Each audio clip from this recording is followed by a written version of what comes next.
नमस्कार, मैं हूं आर्या चतुर्वेदी और आप देख रहे हैं चैनल न्यूज। दोपहर के 3 बज चुके हैं और शुरू हो चुका है हमारा खास शो 3 बजे की 3 बड़ी खबरें, जहां हम लेकर आते हैं दिन भर की सबसे बड़ी और सबसे तेज खबरें।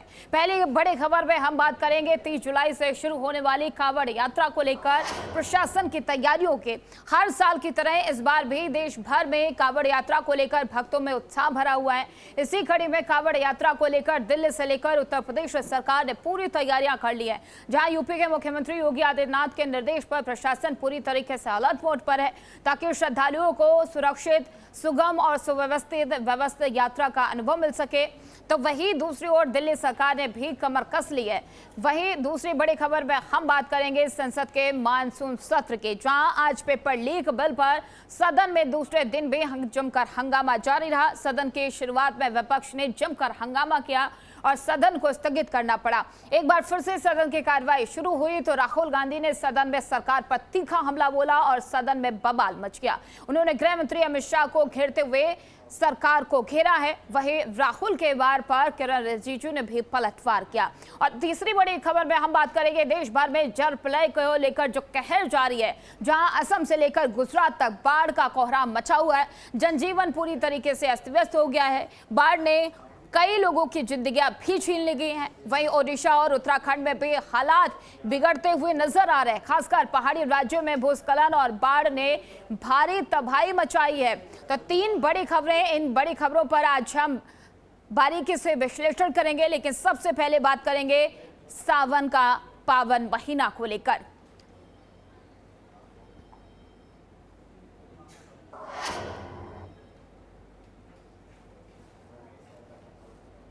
तो 3 बड़ी खबरें हैं आज की। कांवड़ पर मास्टर प्लान सरकार की तरफ से तैयार किया गया है। दूसरी बड़ी खबर की बात करें तो सदन में लगातार हंगामा जारी है। विपक्ष सत्ता पक्ष पर हमलावर है। तमाम मुद्दे उठाए जा रहे हैं। राहुल गांधी ने सरकार को घेरा है। गृह मंत्री अमित शाह पर तमाम उन्होंने गंभीर आरोप लगाए हैं। और ऐसे में तीसरी बड़ी खबर है देश के अलग अलग राज्यों से, जहां पर बाढ़ का कहर जारी है। बारिश और बाढ़ की वजह से जनजीवन अस्त व्यस्त हो गया है।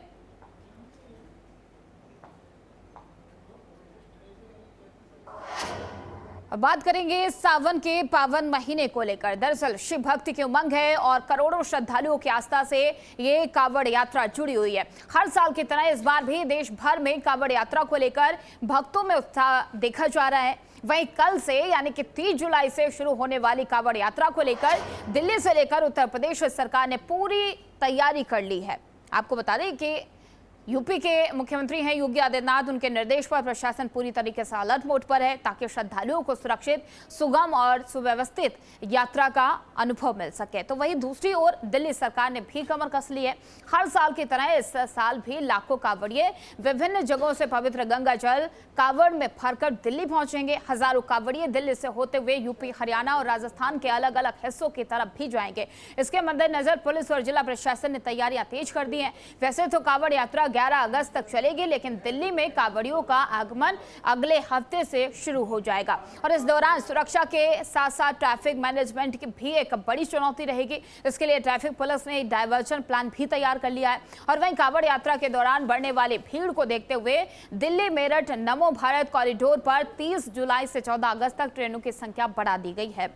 और इस अवधि में 52 अतिरिक्त ट्रिप्स चलाई जाएंगी, जिससे यात्रियों को हर 8 मिनट पर नमो भारत ट्रेन उपलब्ध होगी।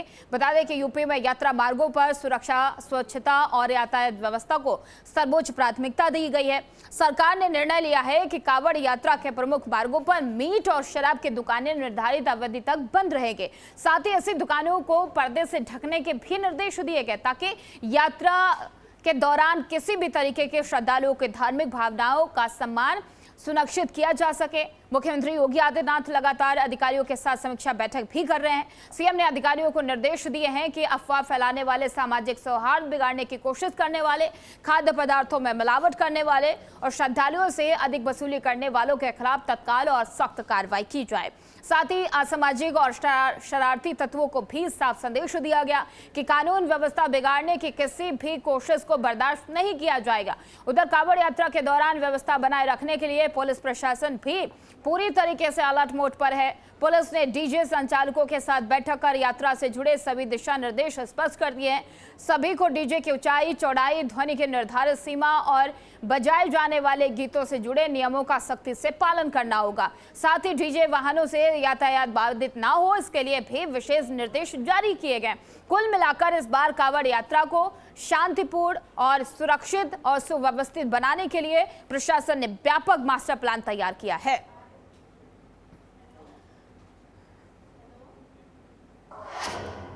और इस खबर पर अधिक जानकारी के साथ हमारे संवाददाता रमेश परिहार हमारे साथ जुड़ चुके हैं। रमेश, उत्तर प्रदेश की अगर बात की जाए तो योगी सरकार और प्रशासन ने मिलकर एक तैयारी कर ली है, मास्टर प्लान तैयार कर लिया है, क्योंकि कांवड़ यात्रा कल से शुरू होने वाली है। क्या कुछ तैयारियां धरातल पर की गई हैं? प्रशासन कितना एक्शन मोड में नजर आ रहा है? रमेश। आर्या, देखिए, अगर बात करें उत्तर प्रदेश में कांवड़ यात्रा की, तो कांवड़ यात्रा शुरू हो चुकी है और जो कांवड़ी हैं वो हरिद्वार से जल लेकर अपने अपने गांव की ओर निकल रहे हैं। यानी कि जिनके भी शिवालय हैं वहां पे वो जल को अर्पित करेंगे शिवरात्रि के दिन। तो ऐसे में जो पैदल यात्री है, नोएडा की अगर बात करें, जिससे कि हम मौजूद है नोएडा में, 8 ऐसे रास्ते हैं जहां से कांवड़िए गुजरते हैं। तो मुख्य रास्ता जो कि दिल्ली नोएडा का बॉर्डर है, दिल्ली के जो कांवड़िए हैं वो दिल्ली और नोएडा होते हुए निकलते हैं, NH-24 का प्रयोग करते हैं। साथ ही साथ ये चिल्ला बॉर्डर का प्रयोग करते हैं और जो कालंदी कुंज का इलाका है इनको प्रयोग करते हैं। ऐसे कुल 8 रास्ते जिनका प्रयोग किया जाता है। उन 8 रास्तों पे पुलिस के द्वारा CCTV कैमरे लगाए गए हैं, लाइटिंग की प्रॉपर व्यवस्था की गई है। वन विभाग के अधिकारियों के साथ वहां पे जंगल है और वहां पे पूरी व्यवस्था की गई है, बैरिकेडिंग लगाई गई है ताकि कांवड़ी को किसी भी प्रकार की समस्या का सामना ना करना पड़े। और उसके साथ साथ 274 जो समितियां हैं यहाँ पे नोएडा के अंदर, 274 समितियां, उनसे समन्वय घोषित बनाया गया है। पुलिस के द्वारा उनसे मीटिंग की गई है। सारी जो व्यवस्था है पुलिस के द्वारा वो देखी जा रही है। बाकायदा कंट्रोल रूम बनाया गया है। कंट्रोल रूम में CCTV के माध्यम से जो मॉनिटरिंग हो रही है उसे देखा जा रहा है, पल पल की निगरानी रखी जा रही है।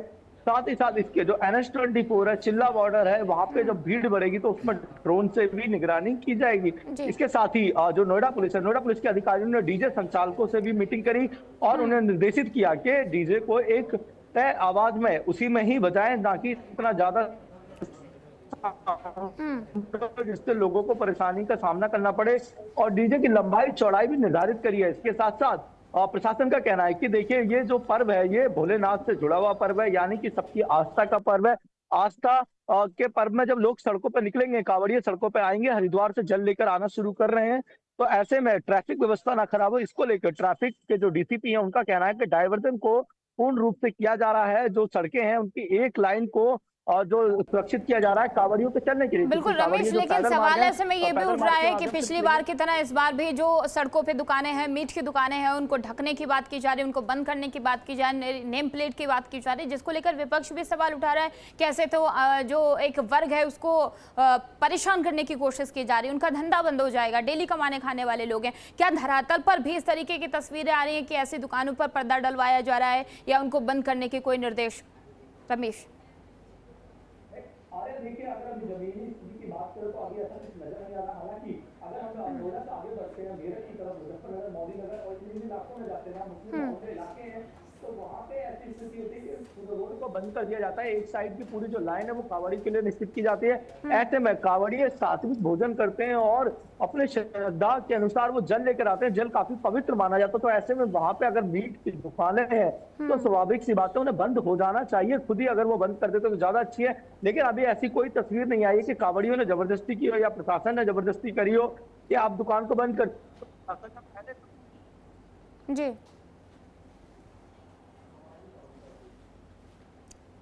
बिल्कुल रमेश, और ये बड़ा सवाल हो जाता है कि लाखों की संख्या में, हजारों की संख्या में कांवड़िए जा रहे हैं, उनकी सुरक्षा बेहद इंपॉर्टेंट है। बहुत बहुत धन्यवाद रमेश तमाम सारी जानकारी देने के लिए। और कांवड़ यात्रा को लेकर तमाम तैयारियां प्रशासन की तरफ से की गई हैं। अगर उत्तर प्रदेश की बात करें तो सरकार और प्रशासन लगातार एक्शन मोड में नजर आ रहा है। किसी भी तरीके के दिक्कतों का सामना कांवड़ यात्रा करने वाले कांवड़ियों को ना करना पड़े, इसके लिए प्रशासन भी अलर्ट मोड पर है। आसपास के जिन रोडों से ये कांवड़िए निकलेंगे वहां पर तमाम तैयारियां की जा रही हैं। दुकानें, अगर दवा की बात करें तो दवा उपलब्ध कराना, खाने और पीने की वो तमाम व्यवस्थाएं भी की जा रही हैं ताकि कांवड़ियों को किसी भी प्रकार की दिक्कतों का सामना ना करना पड़े। प्रशासन अलर्ट मोड पर है। ट्रैफिक डायवर्जन की बात पहले से कर ली गई है, तैयारियां पहले से कर ली गई हैं। ट्रैफिक डाइवर्ट किया जा रहा है ताकि आम जनता को भी दिक्कत ना हो और कांवड़ यात्रा में शामिल होने वाले उन तमाम कांवड़ियों को भी किसी भी प्रकार की दिक्कत ना हो, इसके लिए प्रशासन अलर्ट है।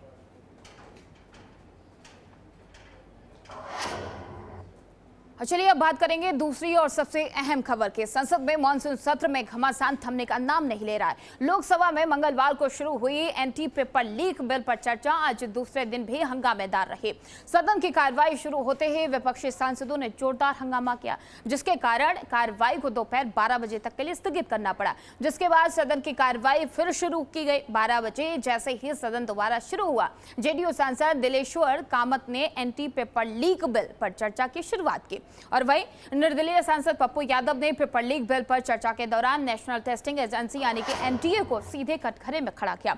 पप्पू यादव ने सवाल उठाया कि बिल में एनटीए का कोई जिक्र क्यों नहीं है। उन्होंने कहा कि सरकार ने एनटीए पर चुप्पी साध रखी है, एनटीए में किसी की हिस्सेदारी है, छात्रों की आत्महत्या पर कोई बात क्यों नहीं कर रहा आम। और इसके साथ ही उन्होंने ये भी कहा कि फॉर्म भरने के नाम पर जमा किए जाने वाले पैसे एनटीए के पास क्यों जा रहे हैं। उन्होंने सवाल किया कि आखिर एनटीए के चेयरमैन को पद से क्यों नहीं हटाया गया। लेकिन चर्चा के दौरान असली सियासी भूचाल तब आया जब नेता प्रतिपक्ष राहुल गांधी ने बोलना शुरू कर दिया। दरअसल राहुल गांधी ने देश की शिक्षा व्यवस्था और छात्रों की स्थिति पर बात करते हुए बेहद तल्ख टिप्पणी की है। उन्होंने कहा कि मैंने सोचा इडियट भी हैं और इसके साथ ही उन्होंने कहा है कि स्टूडेंट भी है और एक तीसरी कैटेगरी भी है अंधभक्त। राहुल गांधी के इस बयान के बाद ट्रेजेडी बेंच यानी कि सत्ता पक्ष के सांसदों ने जोरदार हंगामा शुरू कर दिया और उस पर राहुल गांधी ने तंज कसते हुए कहा कि अगर ऐतराज है तो वो इडियट शब्द की जगह कोई दूसरा शब्द इस्तेमाल कर सकते हैं। हालांकि स्पीकर ने उन्हें रोकते हुए साफ कहा है कि उन्हें व्यवस्था देने की जरूरत नहीं है और इसके साथ ही उन्होंने ये भी कहा कि स्पीकर इस पर पहले ही व्यवस्था दे चुके हैं। राहुल गांधी यही नहीं रुके, उन्होंने सीधे गृह मंत्री अमित शाह पर हमला बोलते हुए कहा कि भारत के कथित गृह मंत्री में हिम्मत नहीं है कि वो यहाँ आकर बैठे। मैंने उनकी कारकेट देखी है, 30 गाड़ियां थी, वो बुरी तरीके से हिले हुए हैं और डरे हुए हैं, इसलिए आज यहाँ मौजूद नहीं है। राहुल गांधी ने गंभीर आरोप लगाते हुए ये भी कहा कि बच्चों पर पहले मारे गए हैं और उन्हें शौक देने के आदेश भी दिए गए। राहुल गांधी के इस आरोप पर संसदीय कार्य मंत्री किरण रिजिजू ने कड़ा ऐतराज जताया। रिजिजू ने राहुल गांधी से तुरंत माफी मांगने की मांग की है और कहा कि किस आधार पर राहुल ने ये बयान दिया है। अगर वो जांच की मांग करते हैं तो बात समझ आती है, लेकिन उनका बयान पूरी तरीके से गलत है। राहुल गांधी को देश और सदन दोनों से माफी मांगनी चाहिए। इस दौरान अखिलेश यादव राहुल गांधी के बचाव में उतरते हुए दिखाई दिए। वहीं राहुल गांधी और किरण रिजिजू के बीच बहस के बाद लोकसभा की कार्रवाई 2:30 बजे तक के लिए स्थगित कर दी गई थी और वहीं 2:30 बजे सदन की कार्रवाई शुरू होते ही निशिकांत दुबे रूल बुक लेकर खड़े हो गए। निशिकांत दुबे ने कहा कि राहुल गांधी सदन में खुद को भी इडियट नहीं कह सकते। हंगामा शुरू हुआ तब चेयर से काकोली घोष और दस्तीदार ने सदन की कार्रवाई 3 बजे तक के लिए स्थगित करने की घोषणा कर दी। और ऐसे में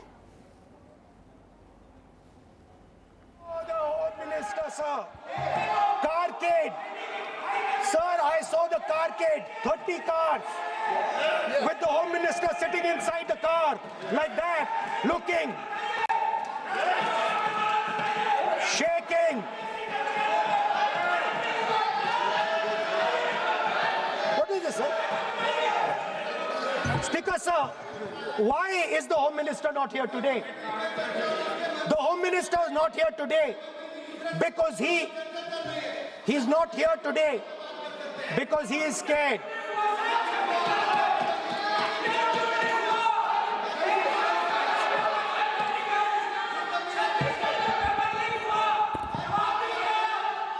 Sir, the Home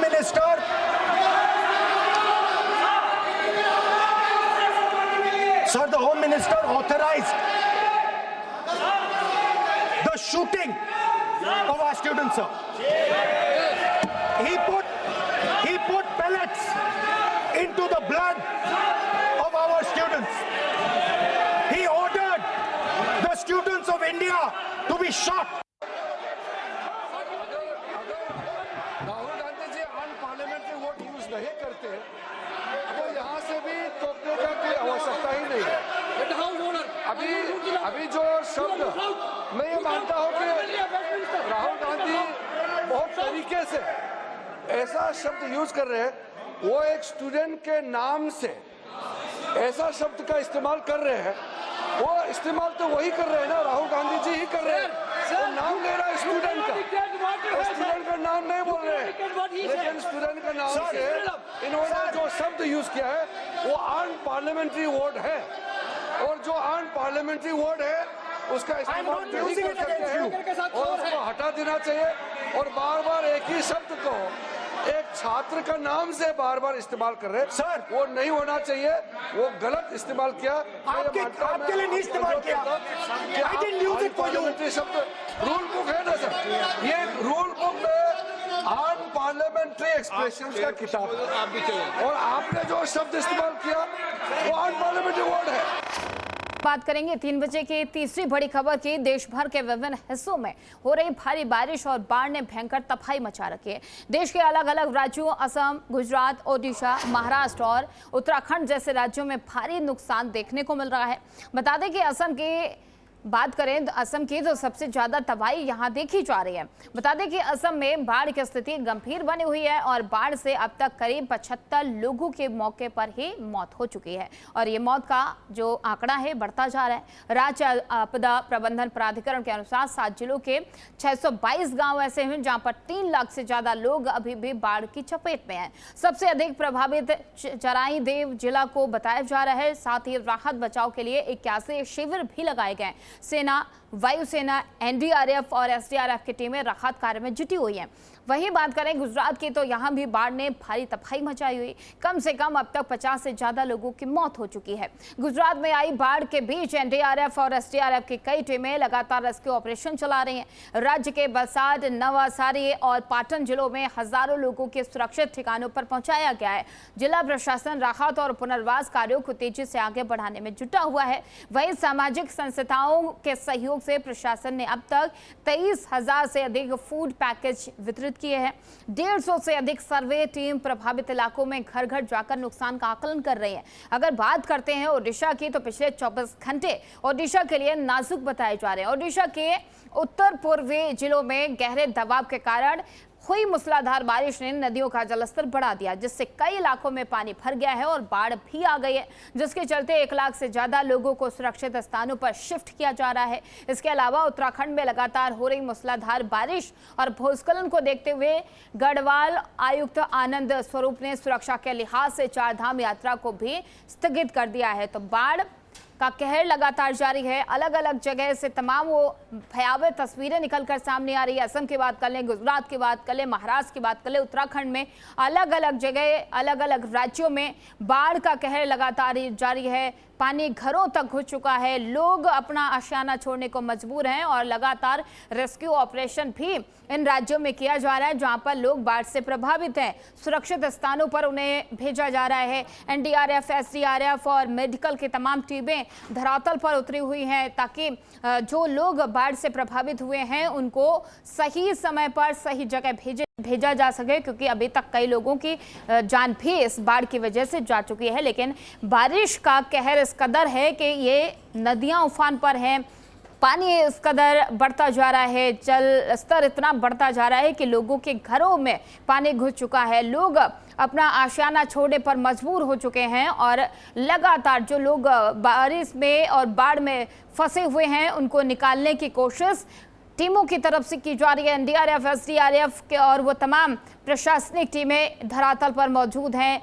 लगातार लोगों को उनके वहां से निकाला जा रहा है, सुरक्षित स्थानों पर भेजा जा रहा है। जो शिविर प्रशासन और सरकार की तरफ से बनाए गए हैं वहां पर लोगों को पहुंचाया जा रहा है। लेकिन बाढ़ का कहर इस कदर है कि शहर शहर में तबाही का मंजर देखा जा रहा है। ये तस्वीरें जो आप अपने टीवी स्क्रीन पर देख रहे हैं, ये भयावह तस्वीरें निकलकर अलग अलग राज्यों से आ रही हैं। असम, गुजरात, महाराष्ट्र, उत्तराखंड तमाम वो राज्य हैं जो बाढ़ से प्रभावित हो चुके हैं। कई ऐसे जिले हैं जो बाढ़ से प्रभावित हैं। गांव के गांव खाली हो चुके हैं। लोग जो आम जनजीवन है वो पूरी तरीके से अस्त व्यस्त हो गया है। लोग अपना आशियाना छोड़ने पर मजबूर हो चुके हैं क्योंकि बाढ़ का कहर इस कदर है कि लोग परेशान हो चुके हैं। सरकार लगातार एक्शन मोड में नजर आ रही है। फिलहाल इस बुलेटिन में इतना ही। खबरों का सिलसिला आगे भी जारी रहेगा। देखते रहिए चैनल न्यूज़।